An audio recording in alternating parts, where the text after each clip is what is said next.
El fantasma de la base de taxis. Armando Castillo trabajaba para un sitio de taxis de un prestigiado hotel de la Ciudad de México. Un día a la semana tenía que velar, pues durante la madrugada, algunos clientes salían al aeropuerto o a otros puntos importantes. Por eso debía haber siempre un taxi disponible. Cuando él tuvo esta tenebrosa experiencia, llevaba ya algunos meses laborando en este lugar. Y hasta ese momento no le había ocurrido nada extraño. El que velaba se quedaba en un cuartito donde había una televisión pequeña y un catre. Ahí descansábamos hasta que saliera algún viaje. Esa noche transcurrió con normalidad. No había salidas programadas y como en el día había andado de aquí para allá, ya andaba algo cansado. Así que me recosté en el catre y me tapé con una cobija. Ya me estaba quedando dormido y sentí que algo se me sentó en las piernas. Me fijé bien y no vi nada, pero no me espanté porque pensé que era por mi cansancio. Apagué la televisión e intenté dormir un rato. Este sería apenas el primer aviso, ya que minutos después se repetiría la acción pero con mayor fuerza. Armando no se imaginó lo que estaba por suceder, pues nadie le había advertido lo que ahí pasaba durante la madrugada. De ratito sentí de nuevo que algo se me había sentado en las piernas y que se fue recorriendo hasta las rodillas. Cuando sentí eso me encogí y estiré mis pies con mucha fuerza. Escuché cómo rebotó en la pared y enseguida encendí la luz para ver qué era. Y no había nadie. Y eso que el cuarto era pequeño. Me puse a rezar. Encendí la televisión y ya no pasó nada. Lo que vivió Armando ya le había sucedido a otros de sus compañeros, pero algunos no lo contaban por temor al ridículo. Nadie sabía de quién podría tratarse, si es que alguien había fallecido en este pequeño cuarto o qué es lo que habían hecho en él para que esto se manifestara. Para evitar que se repitiera el fenómeno, Armando y las personas que se quedaban a velar prendían la televisión o dejaban el foco encendido. Preferían dormir con luz que sentir cómo el ente se le subía. Armando estuvo solo unos meses en este sitio de taxis, pues después fue movido a otro hotel donde se enteró de un hecho aún más escalofriante, pues inclusive existía un video de la aparición de un fantasma. Fantasma captado por una cámara de seguridad. El señor Barrera era el encargado de la base a donde fue movido Armando. La relación que tenían con él no era buena, pues Barrera era un hombre abusivo. Les pedía cooperación semanal a sus trabajadores, y esta era cada vez más elevada. Les inventaba cualquier pretexto para que aportaran más de la cuota establecida. Y por si esto fuera poco, Barrera tenía sus consentidos. A estos les daba los mejores viajes, y a los demás, algunos por ahí cerca que cobraban barato. Pero las acciones arbitrarias de Barrera llegaron a su fin con su muerte. Él estaba de vacaciones en el puerto de Acapulco, Guerrero. Se estaba dando la gran vida y quiso nadar en el mar, pero al ser inexperto, lo arrastró una ola y falleció ahogado. Pocos lamentaron su deceso cuando se enteraron, solo aquellos que habían sacado provecho de tener un parentesco o amistad con él. Lo sobrenatural vino después, cuando los guardias de seguridad del hotel afirmaron haberlo visto a través de las cámaras de vigilancia. Para ellos no había la menor duda, pues lo conocían muy bien. Incluso el video se lo mostraron a uno de sus familiares y este dijo que se trataba de Barrera. Le oficiaron misas para que su alma descansara en paz, pues fueron varias veces las que se hizo presente en este lugar. En el primer caso, donde Armando fue el protagonista, puedo comentar que la mayoría de las bases de taxis improvisan un pequeño cuarto en la calle. Por desgracia, es precisamente ahí donde se registran accidentes fatales o muertes a manos de criminales. Por eso es común observar cruces indicando el lugar donde, como dicen los sacerdotes, la persona entregó su alma al Señor. Pero no siempre se coloca una cruz donde la persona falleció, tal vez porque el difunto no tenía familiares o estos no lo creyeron conveniente. Con el paso del tiempo, la triste noticia de que en ese lugar fue levantado un cuerpo es solo conocida por aquellos que llevan toda su vida habitando esa colonia. Cuando se construye cerca de ahí o encima de este lugar, por increíble que esto parezca, la persona que ahí falleció puede manifestarse de forma agresiva, pues considera que se le está faltando a su memoria. Esta podría ser una explicación para el caso de Armando. La otra, y no se descarta, es que alguno de sus compañeros haya realizado una invocación, pero es difícil de saberlo. Sobre el caso del señor Barrera, del cual también nos informó Armando, es bien sabido que algunas personas, sin importar que hayan fallecido de una forma trágica o natural, se pueden manifestar en el lugar donde trabajaron por años, ya que fue el lugar donde pasaron la mayor parte de su tiempo. Lo interesante de este caso es que existió un video de seguridad donde quedó registrado el espectro del señor Barrera. Desafortunadamente, este material fue borrado por el miedo que les provocó a los guardias del hotel.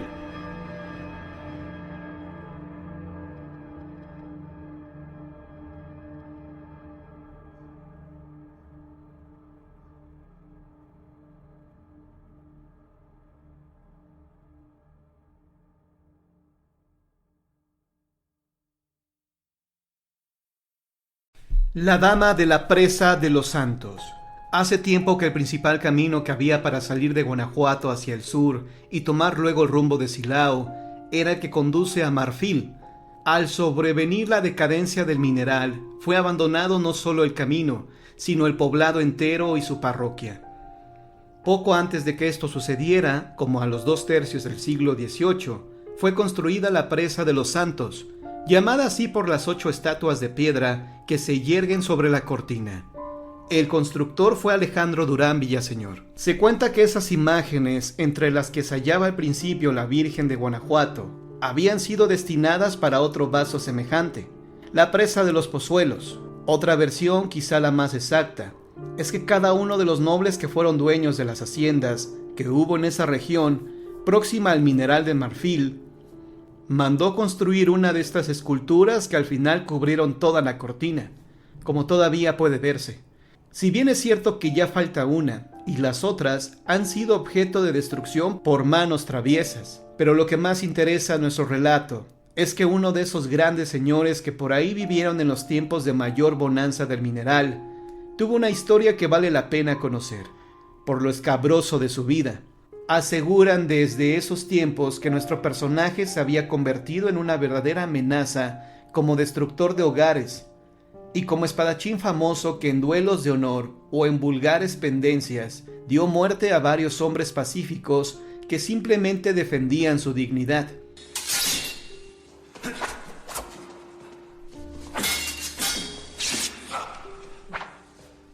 Su mala fama se extendía por toda la región. La sociedad lo señalaba con índice de fuego y la iglesia lo había castigado con el estigma de la excomunión. Pero de ningún modo se ponía tregua a su escandalosa conducta. Todos lo odiaban y de buena gana hubieran puesto fin a su vida, pero tipos como este parece que gozan de ciertos privilegios. Las mujeres se le entregaban, aun a sabiendas de que solo las buscaba para satisfacer momentáneos caprichos. Entre ellas, hubo una dama de noble alcurnia, cabalmente casada con un personaje cuyo nombre más vale callar por ahora, madre de 2 hijos y ejemplo de señora, a quien este precursor de Don Juan burló una vez, ayudado por una celestina, que después de administrar un somnífero a su dama, abrió solícita la puerta de su recámara al liviano galán. Cuando la bella y respetable dama descubrió el ultraje de que había sido víctima, antes que presentarse así a los suyos, decidió quitarse la vida apurando activo veneno. Desde entonces, según cuentan los vecinos que viven cerca de Marfil, por el rumbo de la presa de los Santos, que su figura se aparece en las noches, vagando de la casa que está un poco más abajo de la presa hasta la vieja parroquia de Marfil, a donde entra para caer de hinojos al pie del comulgatorio. En ese momento aparece también el sacerdote, quien a cambio de la hostia que ella va a buscar, la expulsa del templo, y ella, aliviada de este dolor, sale de ahí y regresa al que fue su hogar. El hombre que regresó como un perro, leyenda de Oaxaca. Una noche de diciembre, cuando un campesino volvía de su trabajo, escuchó unos gritos aterradores y creyó ver un perro de color gris oscuro. Cuando llegó a la cantina, platicó lo acontecido a cuantos amigos estuvieran presentes, ya que ese no era un color habitual en un perro de la región. Todos creyeron darle la mejor explicación argumentando que se trataba de un coyote, solo que quizá de un color poco común, pero al fin y al cabo un coyote. Un hombre que se encontraba en un rincón dijo haber visto también al supuesto coyote, solo que él se le había aparecido exactamente un mes atrás. Relató que el perro se le había aparecido cuando éste se encontraba solo, por lo que al darse cuenta corrió a esconderse para protegerse del animal, temiendo que el perro estuviera rabioso. En su loca carrera no se dio cuenta para dónde se fue el animal. Como no se concretó nada respecto a estas apariciones, las cosas se quedaron de esa manera. Pocos días después, el lunes y martes siguiente, para ser más exactos, fue visto nuevamente el animal haciendo exactamente lo mismo, acercarse a personas que transitaban solas por el lugar. Fue hasta el día sábado cuando el siniestro animal se le acercó nuevamente a uno de los campesinos, en donde al parecer el perro le habló pidiéndole que fuera hasta el corral donde tenía unas cuantas ovejas. El campesino estaba tan temeroso que no tuvo más remedio que hacerlo creyendo que se trataba de un nahual, humano que se convierte en animal.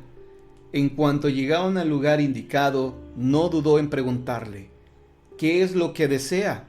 El animal respondió que era uno de los hombres más adinerados del pueblo, pero que no podía descansar porque hacía más de 5 años que había asesinado a un hombre y lo había enterrado en aquel camino justo al pie de un árbol. El campesino se mostró escéptico a pesar de que era verdad que el señor Jacinto había fallecido, pero nadie le aseguraba que fuera él.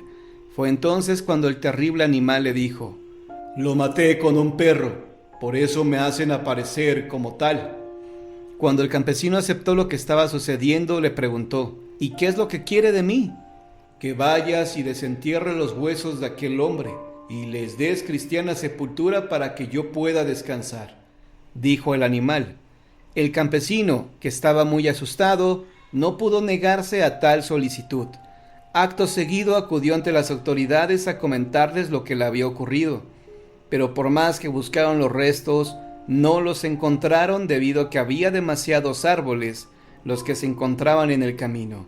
Tal vez disgustado por no haber accedido a su petición, esa misma noche el perro regresó, pero esta vez tomó al campesino de los pies y lo arrastró hasta el camino diciéndole: «Los restos se encuentran en ese árbol seco». El campesino esperó a que llegara el día e inmediatamente fue a buscar nuevamente a las autoridades, quienes descubrieron el arbusto y desenterraron los huesos del infortunado hombre para sepultarlos en el cementerio del pueblo como lo había pedido el siniestro animal. Esta historia era muy extraña para los habitantes de aquel lugar, quienes recordaban a don Jacinto como un buen hombre, pero ante tales pruebas ya nada les podía devolver aquella imagen que tenían de él. Desde entonces los habitantes de aquel lugar procuran llevar una vida lo más recta posible, pues tienen la creencia de que los espíritus intranquilos de los malvados vuelven como animales espectrales.